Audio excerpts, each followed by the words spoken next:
Hello friends, அடிக்கிற வெயிலுக்கு எதனா குடித்தா நல்லாயிருக்கும் அப்படின்னு நம்ம நினச்சிட்டு கடைகளில் போயிட்டு கூல்ட்ரிங்க்ஸ் வாங்கி குடித்தோம் அப்படின்னாக்கா அந்த நேரத்தில் நமக்கு பார்த்தீங்கன்னாக்கா ஏதோ புத்துணர்வு கொடுத்தாப்புல இருக்கும்.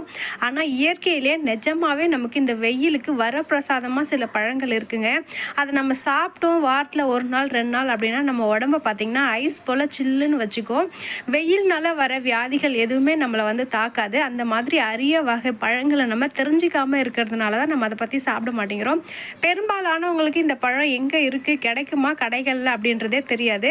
ஆனால் இது எல்லார் வீட்லேயும் வளர்க்க வேண்டிய ஒரு மரம் தாங்க. இது பேர் பார்த்தீங்கன்னாக்கா பப்ளி மாஸ் அப்படின்னு சொல்லுவாங்க. சில பழங்களை பறித்து வச்சோம் அப்படின்னாக்கா அதிகபட்சம் அதை நம்ம 10 நாள் வச்சுக்கலாம், 15 நாள் வச்சுக்கலாம். ஃப்ரிட்ஜில் வச்சோம் அப்படின்னாக்கா 1 மாதம் வரைக்கும் மேக்ஸிமம் நம்மளால் அதை பாதுகாத்து வைக்க முடியும். ஆனால் இந்த பழம் அப்படி கிடையாதுங்க. நீங்கள் வெளியிலேயே வச்சிங்கன்னா கூட 6 மாதம் ஆனால் கூட அந்த பழம் பார்த்திங்கன்னா கெட்டு போகவே போகாது. அதுக்கு என்ன காரணம் அப்படின்னு சொல்லிட்டு பார்த்தீங்கன்னா நான் உங்களுக்கு பிரித்து காமிக்கிறேன் பாருங்கள். இது பார்த்தீங்கன்னாக்கா என்னோட 2 உள்ளங்கையும் ஒன்றா வச்சோம்னா கூட பத்தாத அளவுக்கு அவ்வளோ பெரிய பழமாக இருந்துச்சு. அதை உரித்தோம் அப்படின்னாக்கா ஒரு சின்ன சாத்துக்குடி சைஸில் தான் அதனோட சொலைகள் எல்லாமே இருக்கும். அதை சுற்றி இருக்கிற அந்த ஸ்பாஞ்சு போல் அந்த தோல் தான் பார்த்திங்கனாக்கா இந்த பழத்தை ரொம்ப நாள் கெட்டு போகாமல் வைக்குது. இது நம்ம சம்மரில் எத்தனை நாள் ஆனாலும் வெளியிலே வச்சு சாப்பிட்லாங்க. இதிலேருந்து ஒரு சொலை 2 சொலை எடுத்து சாப்பிட்டீங்க அப்படின்னா கூட உங்கள் உடம்பை அவ்வளோ குளிர்ச்சியாக வச்சுக்கக்கூடிய சக்தி இந்த பழத்துக்கு இருக்குங்க. அது மட்டும் இல்லாமல் இதில் நிறைய தாது உப்புக்கள் மினரல்ஸ்லாம் இருக்கிறதுனால நம்ம உடம்புக்கு தேவையான எல்லா சத்துக்களுமே இந்த பழத்தில் நிறைய இருக்குது.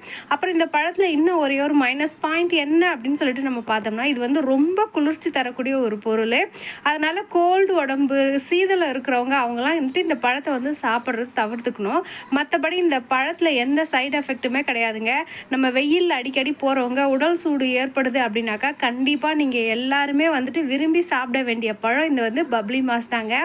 இதனோட மரம் எப்படி இருக்கும், இந்த பழம் எவ்வளோ நாள் வரைக்கும் நமக்கு செடியில் காய்க்கும் அப்படின்றது எல்லாமே நான் உங்களுக்கு அடுத்த வீடியோவில் சொல்கிறேன்.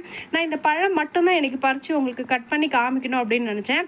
அவ்வளோதான் ஃப்ரெண்ட்ஸ். வெயிலுக்கு நீங்கள் எதமா வாங்கி சில்லுன்னு எதனா வாங்கி குடிக்கிறத விட இந்த மாதிரி உள்ளுக்குள்ளேருந்து நம்ம உடம்பை குளிர்ச்சி படுத்தக்கூடிய பொருட்களை வாங்கி சாப்பிட்றது ரொம்பவே நல்லதுங்க. அது மட்டும் இல்லாமல் முடிஞ்ச வரைக்கும் எல்லார் வீட்லேயும் ஒவ்வொரு மரத்தை வச்சு வளங்க. அது நமக்கு என்னைக்காச்சும் ஏதாச்சும் ஒரு வகையில் யூஸ் ஆகும்.